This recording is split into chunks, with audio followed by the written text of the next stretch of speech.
Voy a definir, voy a hablar del significado, más la etimología, de muchos conceptos, muchos de ellos corrientes y relacionados con el enchufismo, y también voy a hablar de tres intelectuales en el ámbito europeo: Gran Bretaña, Alemania y España. La moral victoriana se caracterizó por un estricto código de conducta basada en el puritanismo, la moderación, el deber, la rigidez social y una fuerte represión sexual. En esta época, marcada por la burguesía, cultivó una fachada de recato y dignidad, aunque convivió con una profunda doble moral, hipocresía, explotación laboral y pobreza, con el objetivo de que había una serie de cambios en torno al siglo XIX, pero que seguían teniendo el control y sobre todo el poder político y social, pues, en el ámbito burgués. Aunque ya había, o se habían producido cambios debido a la Revolución Francesa y a la Revolución La Gloriosa en Gran Bretaña y también la Revolución Industrial. El activismo juvenil es la participación activa de jóvenes que tienen normalmente la edad de 15 a 24 años en esfuerzos colectivos para lograr cambios sociales, políticos y ambientales. Se caracteriza por el uso de redes sociales, estructuras horizontales y una participación emocional directa en causas como la justicia climática, la igualdad de género, los derechos humanos y la salud mental. El activismo juvenil es llevar a cabo unos cambios por parte de la juventud que sean más favorables para la humanidad. El radicalismo cultural es un conjunto de posturas que desafían las normas establecidas tradicionales y estructuras convencionales. Se caracteriza por la crítica a la religión, la moral victoriana y el militarismo, promoviendo nuevas expresiones en torno al ámbito cultural. Sería el arte, la literatura y los modos de vida, asociado al activismo juvenil, que se lleva a cambio, es llevar a cabo el activismo juvenil una serie de cambios que sean favorables para la igualdad de los géneros y para el planeta y para el conjunto de la humanidad. El puritanismo fue un movimiento religioso y político que surgió entre los siglos XVI y XVII con el objetivo de los británicos o Gran Bretaña de que buscaban purificar a la Iglesia anglicana de influencias católicas, es decir, separarse del catolicismo, lo que lo dio lugar a la corriente religiosa que fue el anglicanismo, promoviendo una vida austera, estricta y calvinista. La etimología proviene o se deriva del latín puritas, que es cualidad de puro, y sufijo ano, que es perteneciente a, refiriéndose a quienes buscaban la pureza doctrinal. Es como una vida casi prácticamente súper radical, el puritanismo. La brujería es el conjunto de creencias, conocimientos arcanos y prácticas mágicas o supersticiones atribuidas a personas, sean brujos o brujas, que supuestamente poseen poderes sobrenaturales, a menudo asociados en la tradición occidental con pactos demoníacos o la manipulación de la naturaleza. La etimología es incierta.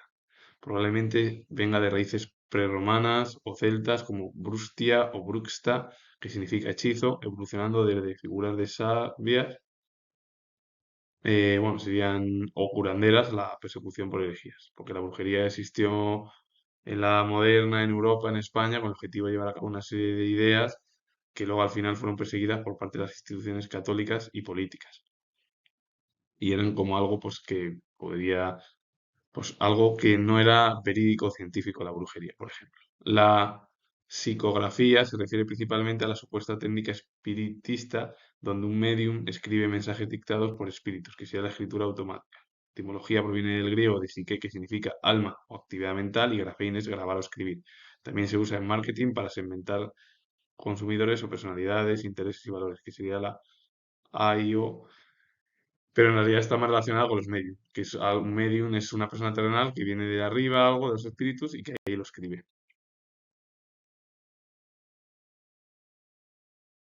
Psicografía tiene tintes dentro del espiritismo o espiritistas. Es verdad que el espiritismo es una doctrina filosófica y de creencia sistematizada por Alec Kardec en el siglo XIX, que sostiene que la inmortalidad del alma, la reencarnación y la posibilidad de comunicación entre los seres vivos y los espíritus de los muertos a través de medium.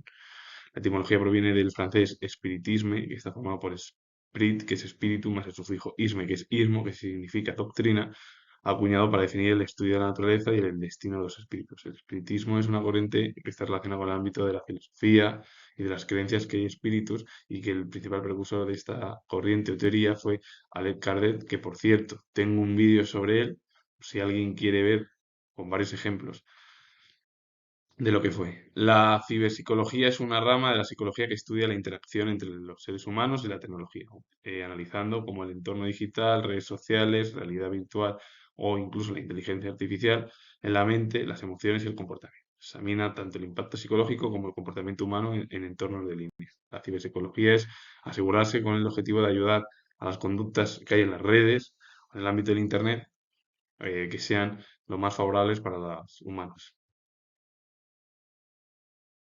El nepotismo es la preferencia exagerada hacia familiares para otorgar empleos o cargos públicos. Se considera una forma de corrupción que atenta contra la meritocracia, como sucede, por ejemplo, en la administración pública. La etimología del latín viene de nepos o nepotis, sobrino nieto, que por cierto, administración pública no todos, porque en realidad es verdad que la administración pública, como pertenece al ámbito de la política, pues hay mucho problemas al final de corrupción. El término viene del latín, que es nepos o nepotis, que es sobrino nieto. El término se consolidó en la Edad Media y en el Renacimiento, cuando los papas y los altos cargos eclesiásticos asignaban de poder a sus sobrinos, que normalmente o a menudo eran hijos ilegítimos, que los recogían y se convertían en sobrinos y les colocaban pues un puesto pues de regalo para el primo si tenía algún tipo de problema, o el sobrino si tenía algún tipo de problema, le colocaban en el puesto y ahí ayudaba. El enchufismo es la práctica de utilizar influencias, contactos o relaciones personales para conseguir un trabajo, un ascenso o un trato favorable. Por ejemplo, lo que es el enchufe.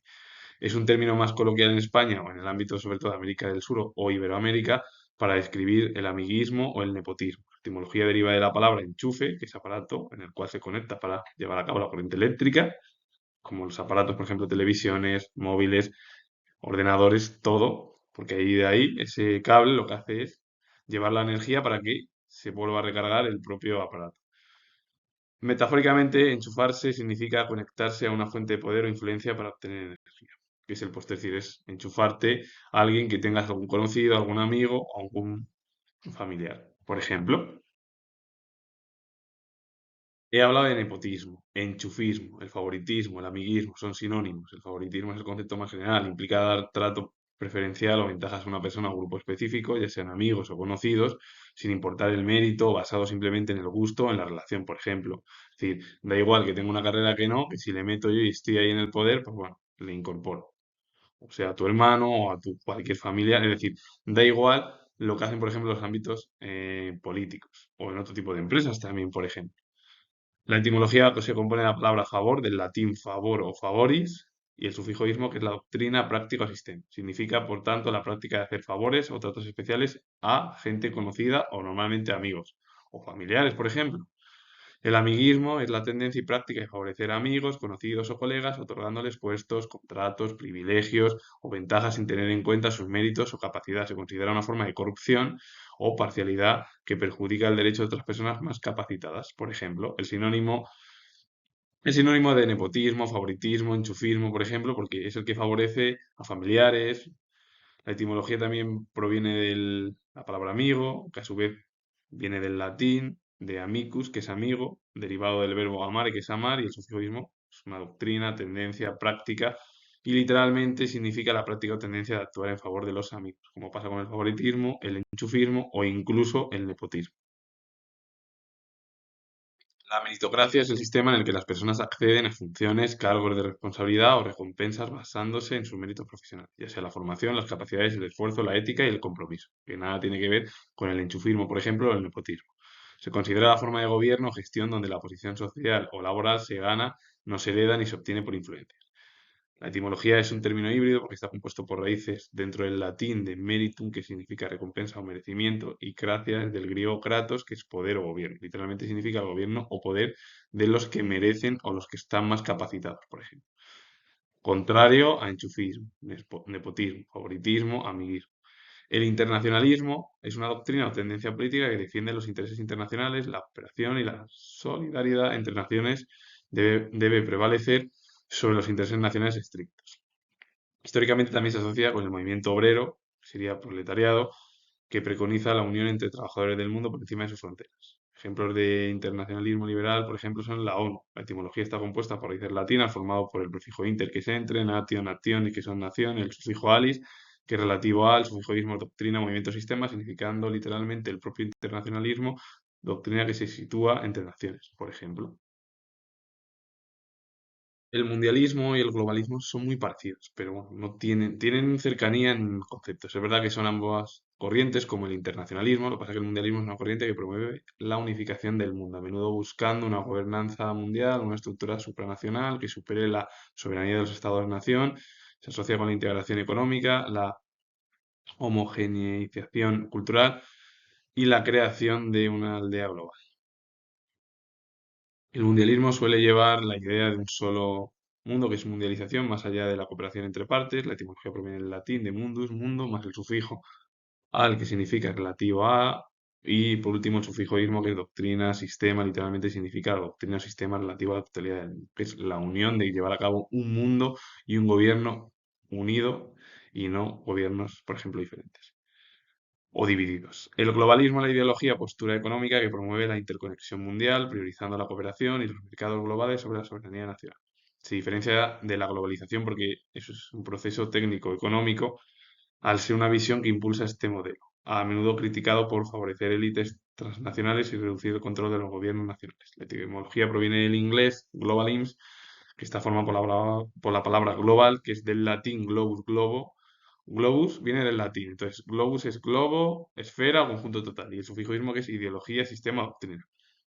Por último, el proletariado es la clase social constituida por proletarios. La etimología deriva del latín de proletarius, que cría hijos o que produce hijos, y también deriva a su vez de prole, de proles, que es hijo o descendencia, que es la raíz.